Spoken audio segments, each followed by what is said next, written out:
Lily Blossom Bloom n'a pas eu une enfance très facile.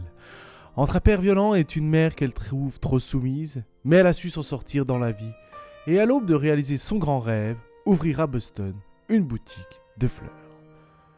Elle vient de rencontrer un neurochirurgien, Ryle, charmant, ambitieux, visiblement aussi attiré par elle qu'elle l'est par lui. Le chemin d'Lily vers le bonheur semble tout tracé. Elle hésite pourtant encore un peu. Il n'est pas facile pour elle de se lancer dans une histoire sentimentale avec des parents comme les siens. Choisir cette vie, c'est aussi tirer un trait sur son passé et Atlas, ce jeune homme qui a été son premier amour et qui a profondément marqué son adolescence. L'avenir semble limpide et simple, mais il peut s'obscurcir très vite.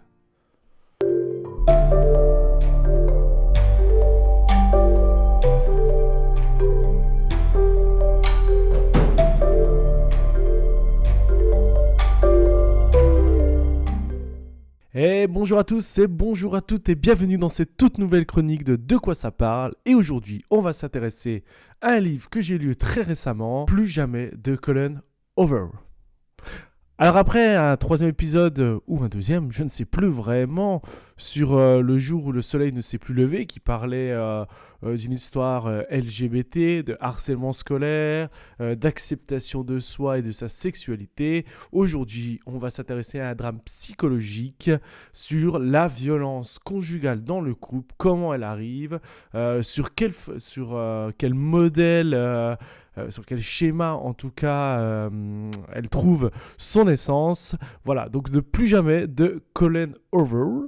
Voilà, il y a un film qui est sorti en tout cas le 14 août 2024 que je n'ai pas vu et qui ne m'a pas fait acheter le livre. Je tiens à préciser, comme pour la chronique précédente, que je vous invite évidemment à regarder, eh bien je suis tombé dessus, j'ai lu le résumé que je vous ai fait découvrir en intro, comme d'habitude.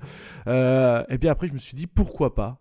C'est des thèmes qui sont très actuels, dont j'avais envie de découvrir un petit peu voilà, l'écriture, comment ça pouvait être emmené dans le roman. Et puis juste avant, j'avais lu Dune, dont j'ai toujours pas fait de chronique, pour vous dire à quel point ça va trancher, à quel point ça va être vraiment très différent de la science-fiction, parce que là on est vraiment dans quelque chose de plus terre à terre. Voilà. En tout cas, Colin Hoover est une auteure américaine qui est à succès, hein, voilà, qui est surtout connue pour des romans modernes qui abordent toujours apparemment les thèmes de l'amour, des relations humaines, des traumatismes et de la guérison. Elle est née au Texas et elle a commencé sa carrière en auto-publiant. Son premier livre d'ailleurs c'est Slamed en 2012 et je peux vous dire je ne connais pas du tout cette autrice non plus. Voilà. J'ai fait des recherches sur elle.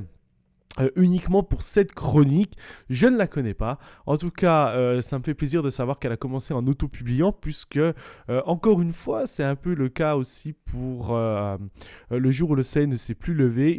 Les autrices avaient aussi commencé de cette même manière, et donc ça me réconforte en me disant que peut-être un jour, mes auto-publications seront aussi connues, et pour ça, je vous invite à aller les découvrir sur Wattpad. Je mettrai le lien dans la description, bien évidemment. En tout cas, je ne connais pas du tout ce qu'elle faisait, mais elle écrit principalement pour les jeunes adultes et je me dis que je suis donc du coup le public concerné et j'espère que vous l'êtes aussi. C'est donc le tout premier roman de cet auteur voilà, que je découvre et tout de suite je vais vous donner les impressions que j'ai eues. Le livre fait à peu près 400 pages. Attendez, sans vous mentir, je vais vous dire exactement en direct live, le livre fait 436 pages, comme quoi j'ai retenu. 436 pages, je l'ai lu, allez... en tout cumulé, peut-être en 6 heures. Enfin, en tout cas, c'était très rapide. Je ne sais pas combien de temps vous lisez des livres, mais je l'ai dévoré en deux temps, 3 mouvements. Voilà, donc 444 pages. Je pense que c'est un très bon marqueur sur la capacité de l'autrice à nous embarquer dans son histoire. Voilà, une fois que vous avez commencé, vous ne pouvez plus vous arrêter. Voilà, je ne ferai pas de comparatif avec le film, ne l'ayant pas vu, mais si vous avez lu le livre et que vous avez vu le film, ou que vous n'avez vu que le film ou lu que le livre, la section commentaires, évidemment, est faite pour vous. En tout cas, je peux vous dire qu'il m'a laissé une très bonne impression, ce livre.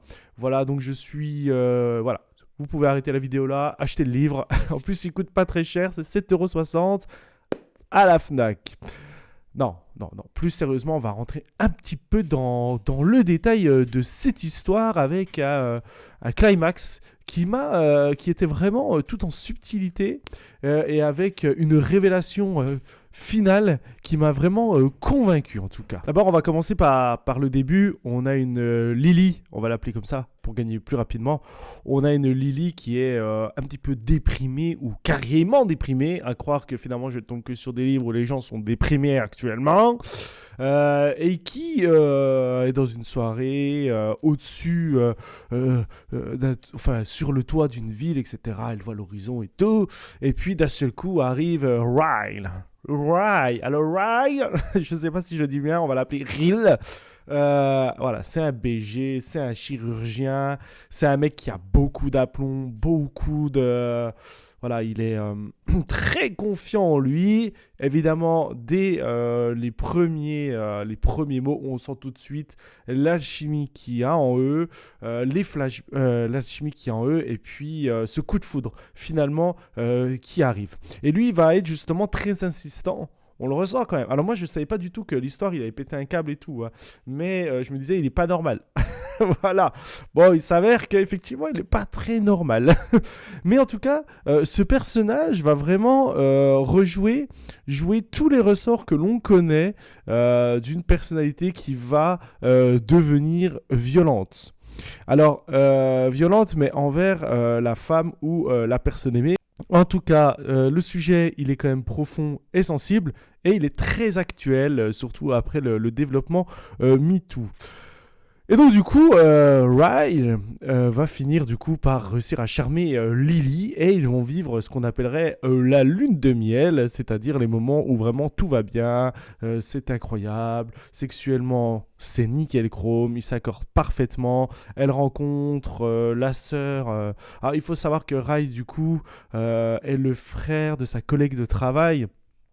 Donc du coup, en plus, il y avait déjà, on va dire, des liens qui se faisaient comme si le destin elle leur avait dit, vas-y, rencontre-la, etc., etc. Rencontre-le. Et donc, du coup, qu'est-ce qui se passe? Eh bien, il se passe qu'un jour, Ray va tout simplement avoir un acte violent. Ça commence toujours par un petit acte violent. En fait, il s'est brûlé avec le plat à cuisiner, et dans son excès de douleur et de colère, il mit un coup à la petite Lily qui, évidemment, est totalement sonnée, totalement choquée. C'est là qu'on va se rendre compte que Lily, justement, a vécu une enfance où le père tapait régulièrement la mère et sans nul doute la violait, probablement. Enfin, me semble-t-il qu'il la forçait à des actes sexuels. Donc on se rend compte que c'est ça. Et tout le long du livre, ce personnage, donc Lily, va vouloir ne pas ressembler à sa mère, va essayer de se convaincre que Ray n'est pas son père, qu'elle ne vit pas la même chose, alors qu'on se rend très vite compte finalement qu'elle va vivre la même chose, que c'est la même chose, et que lorsqu'il va avoir un enfant en jeu, là aussi, elle va vraiment se retrouver dans la situation de sa mère. Mais là où sa mère a vraiment mis des années et des années à se séparer du papa, Lily sera quand même beaucoup plus réactive. Et heureusement pour elle, puisque Ryle va définitivement dépasser les bornes. Et ce qui va finalement sauver Lily, j'ai envie de dire, c'est son amour de jeunesse. Atlas, avec qui elle a eu une relation quand elle était beaucoup plus jeune, lorsqu'ils avaient recueilli Atlas à leur maison, et qu'elle va finalement retomber dessus des années plus tard, où Atlas en fait est aujourd'hui patron d'un restaurant. Et c'est grâce à cet individu qui, lui, tout en douceur, tout en gentillesse, va l'apprendre et la porter sans jamais la forcer à faire tel ou tel choix. Finalement, il va vraiment y aller avec toutes les formes, etc. Et je pense que c'est ça aussi qui était important dans le roman, c'est comment aider ce genre de femmes qui sont tout simplement amoureuses de leur conjoint et qui ont des difficultés terribles finalement à s'échapper. Et bien Atlas, finalement, va réussir à le faire, vraiment avec une douceur, une délicatesse et une intelligence émotionnelle que j'ai trouvé était très bien amenée. Concernant les autres personnages secondaires, je vous avoue que la sœur de Rai, vous voyez, j'ai complètement oublié son nom. Elle est là, mais je trouve qu'elle fait un peu tapisserie. Bon, voilà, elle nous dit à un moment donné, oh là là, il s'est passé des trucs, mais sans dire des trucs. Voilà. Mais en tout cas, qu'est-ce qui va aussi empêcher finalement Lily de quitter tout de suite Rai ou de lui trouver, ou tout simplement d'excuser ses gestes, c'est que Rai, il a aussi une histoire profonde. Il a perdu son frère, il s'accuse de l'avoir tué, évidemment. Et donc du coup, en fait, tout le long, finalement, elle finit par lui trouver des excuses parce qu'il a ce côté, il joue beaucoup avec l'empathie. Mais ce que j'ai aimé, particulièrement dans ce livre, c'est toute la subtilité finalement, à quel point on arrive à détester Rai pour ce qu'il fait, ce qu'il dit, ses réactions, mais en même temps, ce qui est fou de la part de l'autrice, surtout quand on connaît, on va dire, le cliffhanger, le moment, le retournement de situation incroyable que je ne vous ai pas encore révélé, on se dit, waouh, c'est fou comment elle fait pour rendre le personnage non pas détestable à 100%. Il est détestable, on va dire, à 80%, mais il reste 20% où le gars, il reste attachant par je ne sais quel miracle. Je ne sais quel miracle. Pour moi, c'est juste un gros bip qui fait des choses abominables. Et pourtant, on a même l'impression que l'autrice, et on comprendra après pourquoi, arrive à faire, voilà, un petit peu, mettre un petit peu de sucre sur cet individu plein de sel. Je ne sais pas si la comparaison est bien foutue. Voilà. En tout cas, le personnage de Lily est hyper intéressant car on n'est pas non plus dans le cliché, etc. Ça, j'ai aimé, voilà, ce personnage qui, en plus, va finalement, lorsqu'elle va tomber enceinte, alors elle va tomber enceinte de Rai lors d'un viol, quand même, c'est pas, là, je me suis vraiment dit, c'est un gerbé, et pourtant, à aucun moment, elle va elle va couper le lien entre cet enfant et Rai. Elle va avoir je sais pas, une intelligence, ou je sais pas quel mot je pourrais employer pour ça. En tout cas, elle va avoir la ressource, voilà, la ressource de faire la part des choses entre c'est quand même le père de l'enfant. Même si tout le monde soutient Lily, personne ne lui dit tu devrais couper les ponts. Enfin, au contraire, elle dit tu devrais couper les ponts, c'est normal, etc. Machin, machin, machin. C'est pas du tout ce qu'elle va faire. Au contraire, elle pense que l'enfant, même s'ils habiteront plus ensemble, etc., a le droit de voir son père, a le droit du coup de passer du temps avec son père, etc. Pourquoi ? Parce qu'en fait le père n'avait jamais été violent avec Lily. Et comme c'est très bien dit, c'est que parfois les hommes sont violents avec leurs femmes, mais pas forcément avec leurs enfants. Il y a une part des choses. Et par exemple, quand ils quittent leur femme et qu'ils se mettent avec une autre femme, par exemple, ils seront peut-être plus violents. Voilà, par exemple, ça arrive, c'est comme ça. Le livre le dit très bien, elle le traite très très bien. Je trouve qu'il y a des messages très forts sur la résilience. En tout cas, ça met vraiment en avant la force. En tout cas, ça met en avant la force, voilà, sur cette capacité intérieure que les individus ont à surmonter, voilà, des choix difficiles. Et c'est ça que j'ai beaucoup aimé. Tout n'est pas si blanc, noir, etc. On se fait aussi un peu notre propre idée, voilà.